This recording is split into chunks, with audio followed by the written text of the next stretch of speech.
So, first up, my pick of the week, and as with last week, not only is my pick of the week the first book I read, it's also the book I was most anticipating. It is The Amazing Spider-Man, issue 698. Get ever closer to the big 700, and things are starting to fall apart for Spider-Man, and this issue we get this big reveal, this big twist. I'm not going to spoil what it is. I will kind of talk about it, but I won't say what it is, so you can watch it. If you've not read this book, you can watch this review. I am not going to spoil it. I don't like spoiling books. I always leave big surprises out. I'll just give you a general feel to what the book is. So in this story, the story kicks off with the Raft, which is where they keep all the supervillains, the prison where they keep all the supervillains, and it's all on alert and on lockdown. And it's Dr. Octopus. He's trying to speak, and it's the first time he said anything since he's been put there. So they show him trying to say Peter Parker, and also they show by the sea one of his one of his octopus droids is also saying Peter Parker. We then jump to Peter, and life's pretty good for Peter. He's got the job, the dream job. The life is just really getting good for him. He's swinging around as Spider-Man, all happy as can be, and he spots this new villain called Destructor. So he goes and knocks out this villain, and the police come and arrest this guy and say he's a bluffer, he's not really a supervillain. But since they make gun laws so tight in New York that even toy guns you get heavy sentences for, people have started dressing up as supervillains to sort of rob shops now. And they want Spider-Man to go in and fill some paperwork for knocking this dude out, and Spider-Man's like, hell no, goodbye, and he's gone. And then he's getting dressed, ready for work, and he's thinking, yeah, I need to get back together with Mary Jane, I need to visit Aunt May, I need to, get my life on order and live my life to its fullest. Work goes well. He has a meeting at work with Max, and that goes well. He then goes and sees MJ and talks about getting back together. Then they together go to the hospital to see Aunt May, and he gets a call from the Avengers on his Avengers card. And this is where, he heads to the Raft, and we get the big, whoa, reveal. Initially, I was kind of thinking, if I took that big reveal out, and it's a big, like, oh my god moment, and you either love it or you hate it. It's kind of like Marmite. I don't think there'll be too many people that will be in the middle and be like, yeah, it was okay. I think people are either going to love it or hate it. I think this kind of thing, it's going to be that extreme, the reaction to it. I personally really liked it. At the moment, it don't make sense, but I'm confident that Dan Slott has thought this out, and that over the next few issues, it's going to be explained how this has happened and when it was done. I certainly want to go back now and read some of the previous stories this year, to see if there were any clues there. Certainly this issue, and this is the reason I gave this pick of the week, wasn't for the big surprise, but you initially read it and you think, Peter's acting a bit, some of Peter's behaviour in this isn't quite Peter Parker, and you think he's acting a bit strange. Dan Slott, I think, is losing it a bit here. And then you get the big reveal, and then when you read the book a second time, it makes total sense, but in a totally different way. That you can see the clues now to what was coming. That things make sense that didn't make sense before. The way that things are said or stated, it all makes sense, and that is a fantastic skill of a writer to have, is to write a book that you read it with a certain amount of knowledge and you understand it in one way, but then when you get the extra knowledge, it totally reads in a different way. I think that was just, and that's why it's my pick of the week, because in essence, in a way, you get two comics: the book that you read before the surprise and the shocking revelation, and the book you read afterwards. And that was the thing. We've got a different artist on this book. Let me see if I can find the dude's first name.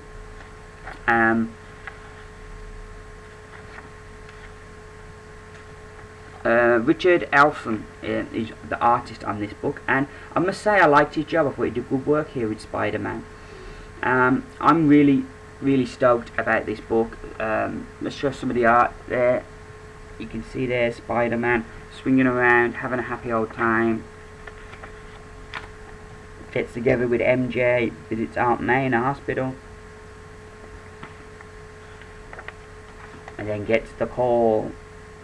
You know, art-wise, I've got nothing to complain about. It's really good art, and I wouldn't mind seeing more of this artist on Spider-Man. The actual story, like I say, it's going to be a Marmite moment for you. You know, you're either going to love it or you're going to hate it. I personally loved it, and I'm looking really forward. And for the first time, after reading this book, I'm really looking forward to Superior Spider-Man, because whatever the fallout's going to be over the next 3 issues, because we have 699, then 699.1, and then 700. Whatever the fallout over the next 3 issues is going to be, I'm really curious now to see how things are going to be and who's going to be the Superior Spider-Man, and I'm more excited about that book than I've been. In the past there's been like a bit of a curiosity, but I wasn't looking forward to it. I wasn't excited about it, but now I am. I'm really looking forward to find out what Dan Slott has left in this, and you know, yeah, obviously it's my pick of the week, so I give it a thumbs up.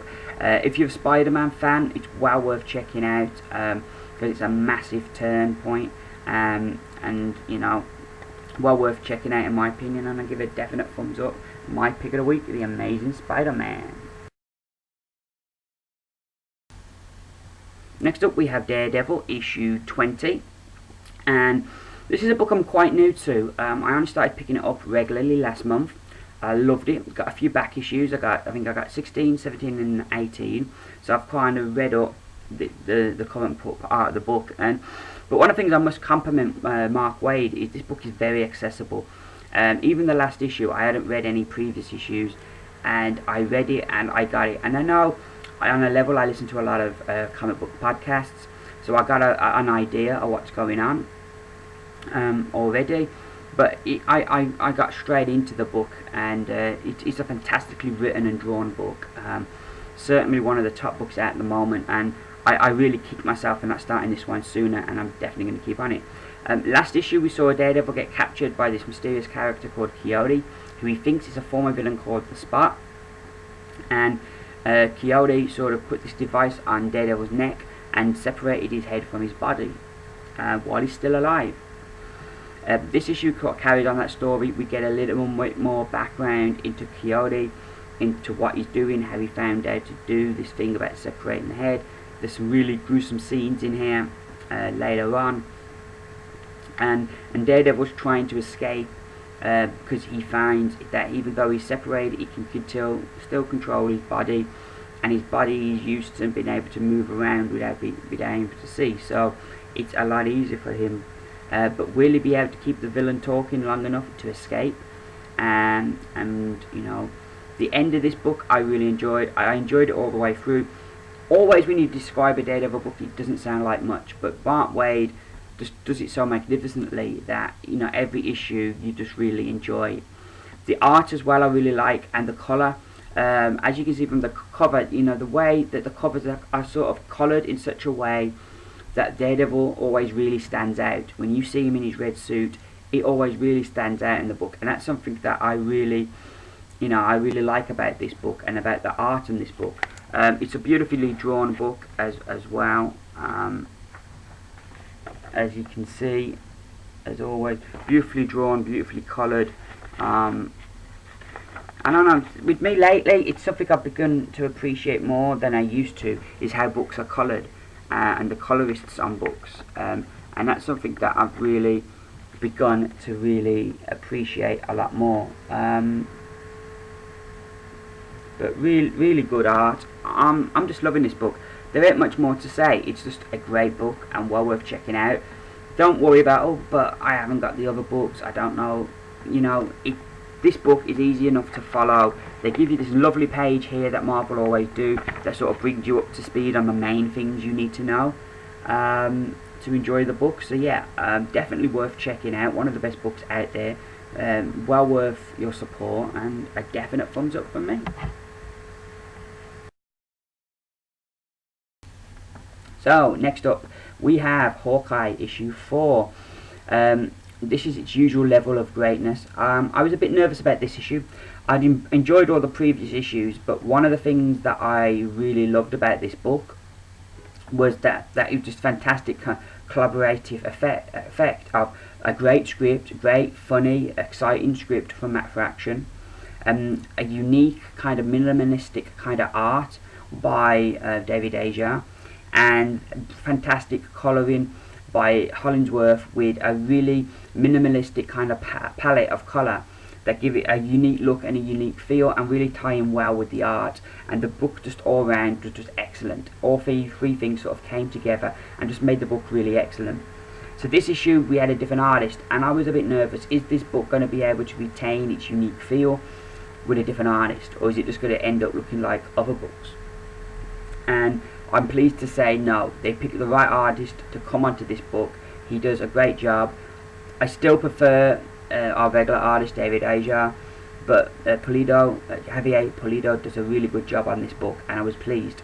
The story, there's this tape being stolen from S.H.I.E.L.D. that has compromising situation on there with Hawkeye, S.H.I.E.L.D. and the US government. So they need to get the tape back. So they give Hawkeye the S.H.I.E.L.D. cash card, and he goes off to Mandapore to try and bid on this tape and stop it falling in the hands of his enemies and the enemies of America and S.H.I.E.L.D. Of course, Hawkeye, it doesn't go that straightforward, does he? He gets to Mandapore, he gets mugged, he gets kidnapped, he escapes, he becomes a taxi cab driver, he gets kidnapped again. It just all go another really great caper. Unique feel about this issue is that where past issues have been like kind of like one-shot stories, this is very much a two-part story, and as such, so it has that different kind of feel that we build to the end, to this big reveal at the end that's going to push it on in the next part of that story, in the next issue. Once again, I enjoyed this book. It's a great book, well worth checking out. Your art, as always, they still have this really, the script as always is excellent, and the artist that they picked keeps it in the similar kind of style that we've been used to.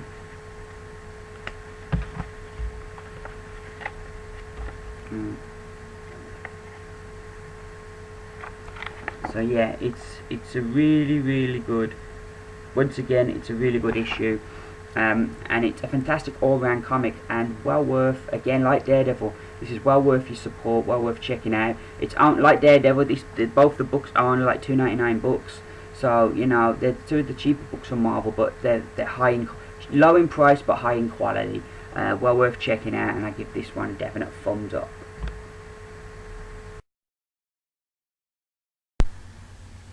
Next up, the new book coming out this week from Marvel now is Indestructible Hulk, issue 1, written by Mark Waid, who does Daredevil.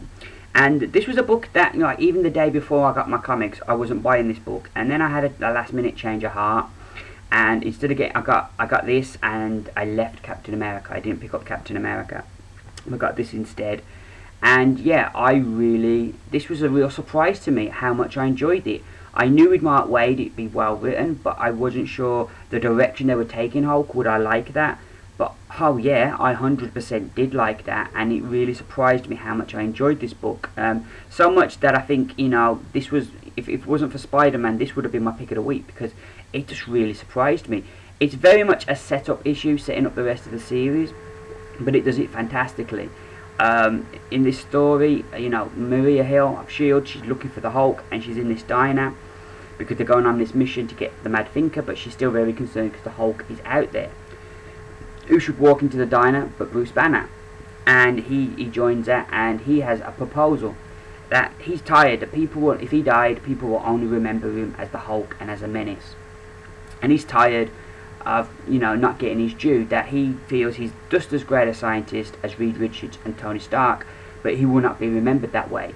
So he decides, you know what, I want to do inventions, I want to create stuff. So he has this proposal for S.H.I.E.L.D. You give me the budget I need to go away and invent stuff. You give me the space, the resources and the money I need to do my research and to create stuff for you. In return for that, I will give you the patents to all these things, so you can make the money off them. Also, if you get a Hulk-sized problem, you get a Hulk to throw at it, he says, because the thing he's realised is that, you know, for years he tried to find a cure, but there's no cure for the Hulk. He'll always be the Hulk. But what he has found is if you aim the Hulk at the right target, instead of being a menace, it can become a force for good. very much along the same vein as we saw in the Avengers movie and the last Incredible Hulk movie. That same kind of thing of that the Hulk, it's how you position him. If you fire him at like a problem, he could become a help rather than an hindrance. And Maria Hill is intrigued to add a bit more to the pot. Banner's got a dossier on Maria Hill, so she's sort of like, you know, thinking about this. You know, not only has he got dirt on her, but also it's the possibility that, you know, what if, you know, if she doesn't accept this deal, he could go to somebody else, and some other country might get the Hulk. So he has like this test mission that he has to bring in the Mad Thinker, and that's where the story goes at the end. I loved it. Like I say, I loved the issue. The script was really great. I really loved Banner. He was confident. Everything that you loved about the Hulk in the Avengers movie is in this book. They've sort of they've buckled and took what worked there, and Mark Waid took it and brought it on here, and I'm really looking forward to seeing where this series goes next. The slight downside for me was the art. It just wasn't to my taste, and I can't really critique it or really get why. Some scenes worked better than others. Some of like the fight sequences were quite chaotic. That scene I loved. I mean, that was probably my favourite page of the book. That works really well. But some of the action sequences are a bit confusing. But, you know, I don't know. You know, so the art, I wasn't quite all there for the art, but the story is brilliant. If you loved the Hulk in the Avengers movie, and you haven't got the money to buy, you know, twice a month books that Marvel are putting out, but you still want to buy one of the Marvel Now books, this is well worth picking up. A brilliant start. Really excited where this book will go next, and yeah, I give a definite thumbs up to Indestructible Hulk.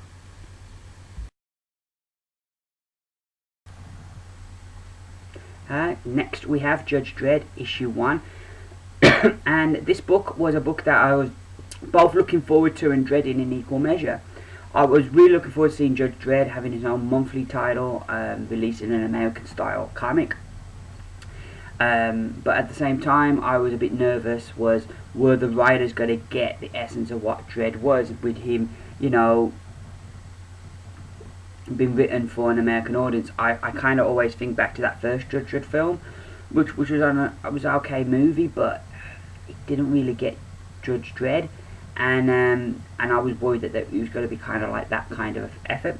I needn't to worry. They do a good job here and keep it to Judge Dredd to who he is.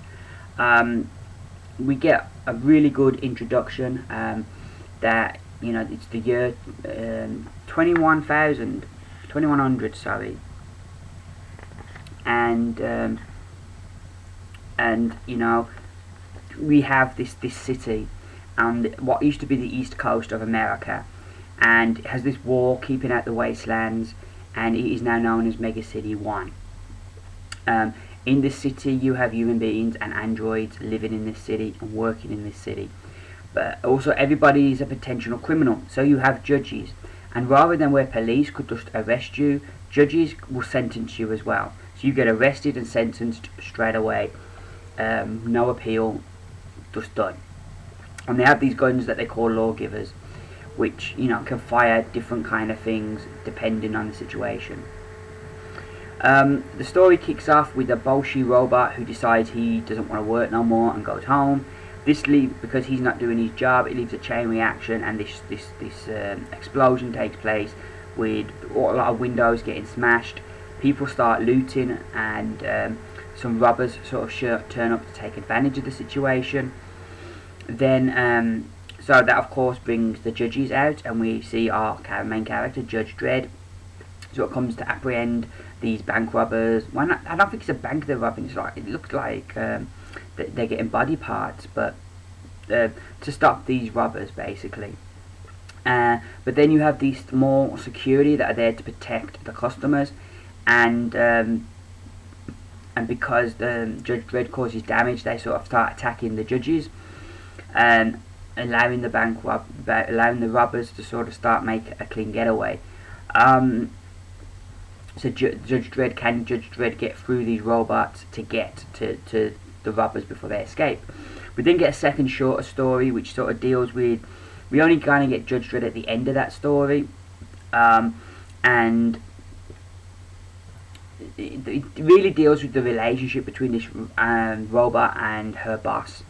And you know, it's kind of like, it's sort of again a bolshy robot. It's maybe been programmed too well to show human emotion. I enjoyed both stories. It very much it was a very good book in this aspect that if you hadn't read Judge Dredd before, this book really does. It's getting a bit right there now. It really does introduce the character, and if you've got no prior knowledge of the character, this is a perfect book. But I've always been curious, but maybe didn't fancy getting a book like 2000 AD where you've got like 5 different stories, and want to read it in an American style book. This is the perfect one to pick up.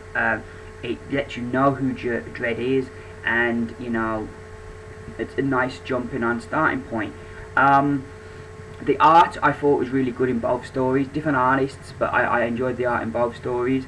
I'm hoping the first story sort of ends a bit funnily, so I'm hoping that it's going to carry on, that we're going to, which I'm sure it will, that it's going to carry on next month and each month, and build up. It'll be interesting how they do, whether they do like short stories of like say 2 or 3 issues, or whether they go for longer arcs of say like 6 issues.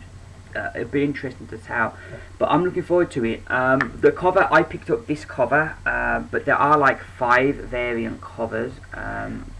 No, 6, sorry. 6 variant covers you can see inside there inside the front cover. There we have Judge Dredd turning up. I don't know how well you can see that. And this is the art from the second story with the, which I really liked as well. The other thing that I really liked, if I can find it, is we get this like nice little page, chapter 1 bullet points, and this really is a nice page as it really sort of gives you a bit more information about Judge Dredd. And you know, I've been reading Judge Dredd on and off for years, but this was really a really interesting like little bit, giving you a bit more knowledge. I really enjoyed this book, I must admit. I think it is more aimed at the newer reader, and you might, you know, in some ways get a bit frustrated if you're a long time reader. I still think it's well worth supporting this book so that like it keeps going. So, and I think as a long time reader you will enjoy it, but like I said, I think it's just more aimed at newer readers to sort of introduce the character, which you'd expect from an issue 1, you know, to be fair. You know, you wouldn't expect it to jump in just giving you a story with no expedition into who this guy is. So it's what you would expect from an issue 1, and I enjoyed it, and I'm hopeful for the future, and I give Judge Dredd a definite thumbs up.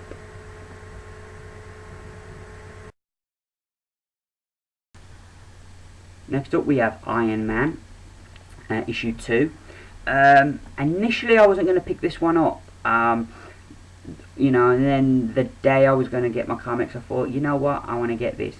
The reason I wasn't going to pick it up was it's a twice a month book, and I can only afford so many of them, as I've said previously. So this was out of the 3 books that have come out so far that are twice a month, this I felt was the weakest, so I was going to drop it. But the problem I had is I really enjoyed reading an Iron Man comic again, and one of my favourite characters. Hadn't read the book regularly for a few years, so I found it really fun to sort of be reading an Iron Man book again. So I came back looking for, see how the second issue is. It's a bit of a mixed bag. The story has some good ideas in it. The characterization of Tony Stark, once again, is really good. Gillen does a fantastic job. He totally gets who Tony Stark is, and the character is spot on perfect. The story itself, Tony's still trying to find the different people that have got extremis, so he can stop it from getting out. And there's this guy, and he's got these like knights, these armoured knights, and they sort of set themselves up on like King Arthur, the Knights of the Round Table, and his head knight is Lancelot. And there's this key difference where Tony Stark is very much, it's about the technology. It's not the skills of the guy in the suit, it's the technology. where this Lancelot is all about that they're the best pilot, and that it's not about the technology or the suit, it's about who's flying it, who's controlling it. And I liked that. I thought that was a opposing viewpoint. Anyway, this Arthur guy has got Extremis, and he says to Iron Man tracks them where they are on this island called New Avalon, and he gets invited to go there. Iron Man does. So he doesn't have to like find a way in. They invite him in, and they challenge him that Iron Man has to go up against these different knights, and if he can beat them all, they will give him Extremis. So Iron Man sort of has to go against these knights, which is like kind of an interesting kind of premise. And each knight has a kind of weakness that he exploits and beats. The wizard, the Merlin character in this, is this woman, and she's had previous dealings with Iron Man where he's kind of like humiliated her. So she wants revenge on Iron Man and on Tony Stark. So she's helping these knights, and she's so obsessed with getting revenge on Tony, while Lancelot just wants to prove that they're the best. I liked the villains in this. It was interesting. It felt very much though like a one-shot kind of story. It didn't feel like part 2 of a 5-part arc. Also, Iron Man was pretty relaxed. Last issue it was like urgent, I've got to get all of the Extremis, but here he's having a party, fixing his helmet, not really looking into where these people are and how he can take them out. The art once again is hit and miss in this book. Once again, it's like when it's in the suit, the art is really good, really strong, but once you get faces, the art sort of falls apart. Too many of the faces look the same, there ain't enough differentiation between the faces, and smiles look really unnatural. I don't know what it is, but like I say, when the artist just comes to fighting and they've got helmets on, it's brilliant, again, that dragged it down a bit, but there were a lot of things I did like I say, the characterization of Iron Man is really strong, and I like the idea of the villains, and I hope that we get to see them again in the future. I'm going to stick with this book for now. I think I'm going to get the first story arc, the first 5 issues, and see where we go from there. I am looking at books, and I will be cutting books, so books will be disappearing off my reviews, because I'm cutting some so I can afford others. I was disappointed with this one. I hoped it would be better than this. I still enjoyed it. I can't say I didn't, but I did hope for more, and I'm hoping that Gillen's going to come back strong in the rest of this arc. And but this book, I think I'd give a thumbs in the middle for now, and I'm hoping for better from the next issue.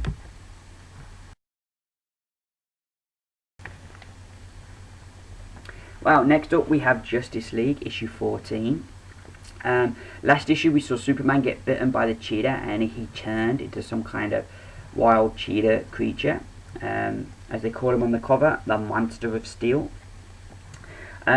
This issue they have to find a cure for Superman, which the villagers seem to have, and the villagers raise this bigger question of whether we cheated. We thought from last issue that the cheetah god had corrupted Wonder Woman's friend, but this issue they sort of asked the question, well, now, who was the corrupting influence? Was it the cheetah god, or was it the human that got put with the cheetah god? Which one's corrupted who? So that's kind of the question that goes in this issue, and they capture Cheetah pretty quickly. They team up and capture her, and considering the threat that they built her up to be last issue, she's really caught pretty easy. And then kind of Wonder Woman gets the realization and of the truth of the matter of who corrupted who, and it kind of disillusions her to humanity. So Superman takes her back to Smallville to show her that not all people are bad, and that majority of people are good, and that show her why he protects these people and does what he does for these people. They then share another kiss, but this time they've been watched. We then have the Shazam backup story, which primarily features Black Adam. We get a page of Shazam. Most of it's Black Adam getting reacclimated to this world, finding some things that are different, some things that are the same, and sort of what he wants to find out, and he goes to find Merlin, and sort of then that now he knows Merlin's got a new champion, and so he goes to start recruiting forces to help him to defeat Merlin's new champion. At the two, I enjoyed the Shazam feature more. I was still building that story, but I enjoyed that bit of the book. I thought that was good. The art all the way through this book was great. Tony Daniel in Justice League and Gary Frank on Shazam was great. Was a bit disappointed with the Justice League story. It was over quickly. While it was showing later that Cheetah did want to be captured, that she's got a plan, she's been working for someone, and she's got a plan. It still, I don't know, it still all went down and was resolved a bit quickly.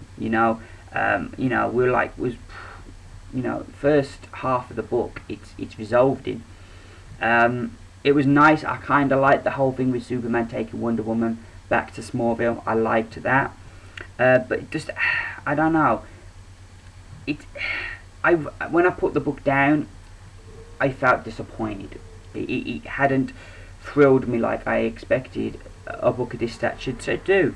And the problem going to be is, in January we have the release of Justice League of America. So do I really need to buy 3 Justice League books? Especially if Justice League of America is going to be $3.99. I don't know yet. But you've got Justice League Dark, which I love. You've got Justice League and then Justice League America. If Justice League America is a $3.99 book, I don't know, this book may get dropped. It is on the bubble at the moment. I'm hoping the next story arc's going to reignite my love for this book, because at the moment it is well and truly on the bubble.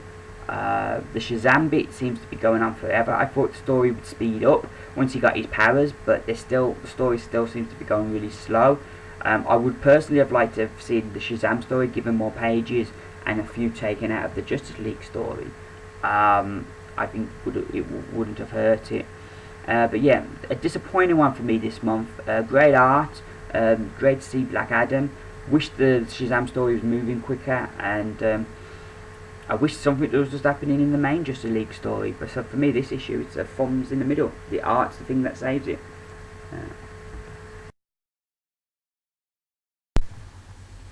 So next up we have Supergirl issue 14, and we'll continue the Hell on Earth crossover event. This issue, Hal, this guy here, who's got Superboy, he introduces himself to Supergirl and reveals who he is and where he's from. He then offers to kill Superboy for her, because Superboy is a clone, and clones were bad back on Krypton.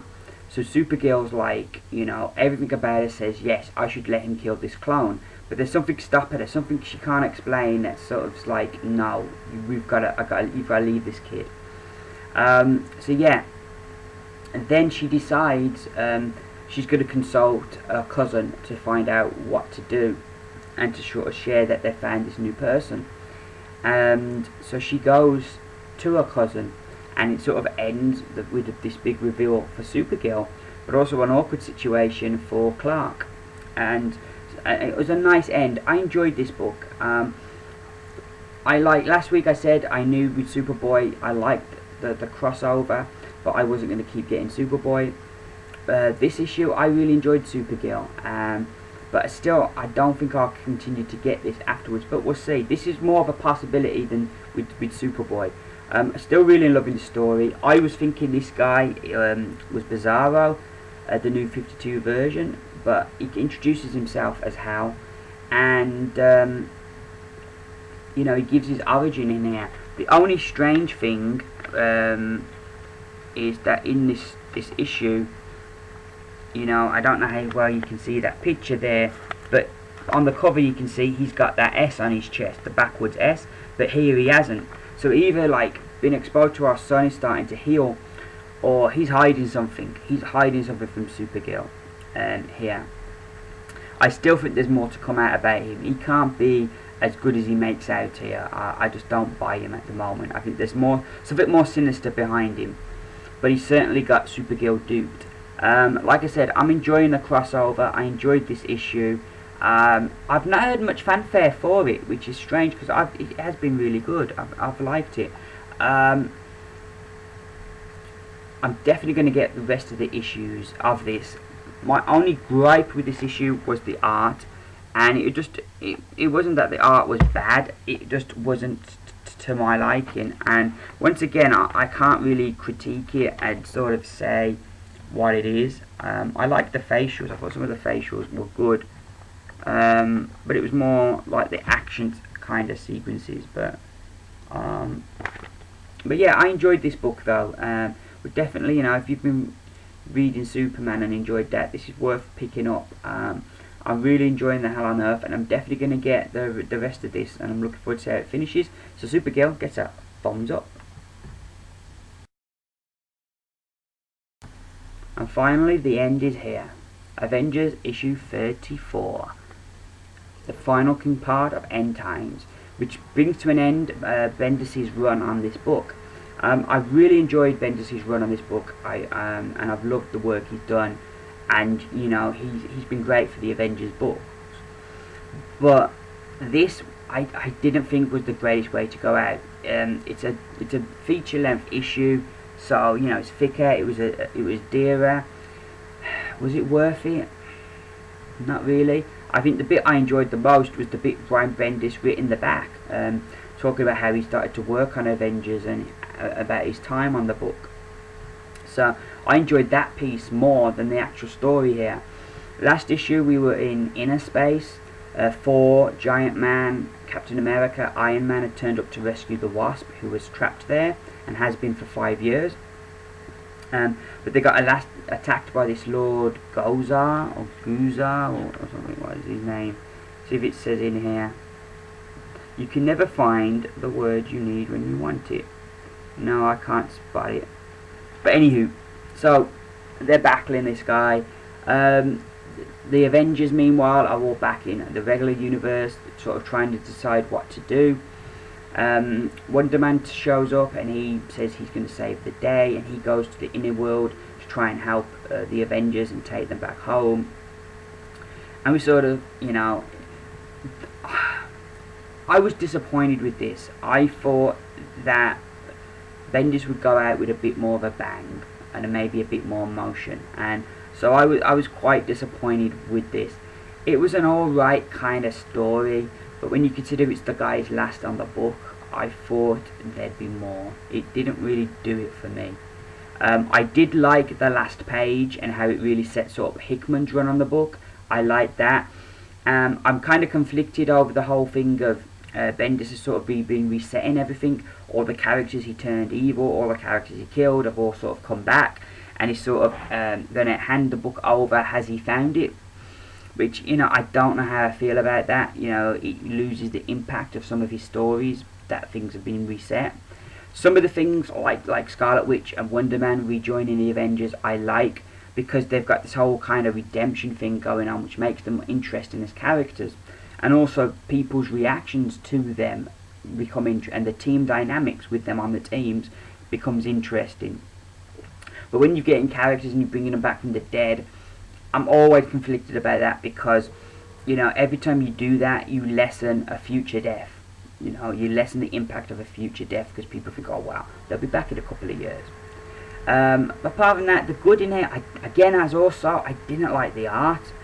You had all these different artists, so you didn't get, and maybe that affected my enjoyment of the story. Maybe the story would have been better with one artist. There were some nice moments in here, like when at the end Lord Guzar comes into our world and the Avengers all team up and shout out Avengers Assemble. That's a really nice moment with the whole cast of Avengers there. I really like that, and you've got a few pages of just really fight sequences. That was good. The bit written here by Bendis, I really enjoyed that as well, talking about his time on the book. But there wasn't much else. I would say, you know, unless you like you're a completist and you want to complete your Avengers, I'd give this one a miss and wait for 2 weeks for the issue 1 of Hickman's Avengers to come out, because this is a bit disappointing. There was some good art throughout the book though. But it was just how the art would routinely change. I just couldn't get into a flow with the book.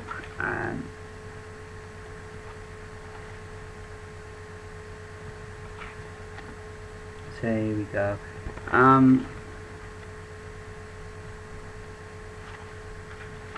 But there's this bit at the end, Goodbye Avengers, which is a nice little piece written by Bendis. And for me, that was the highlight of the book. And when you get a thing written at the back being the highlight of the book, doesn't really say much for the book. So, Avengers issue 34, final issue. I think went out with a bit of a whimper. Give a thumbs in the middle.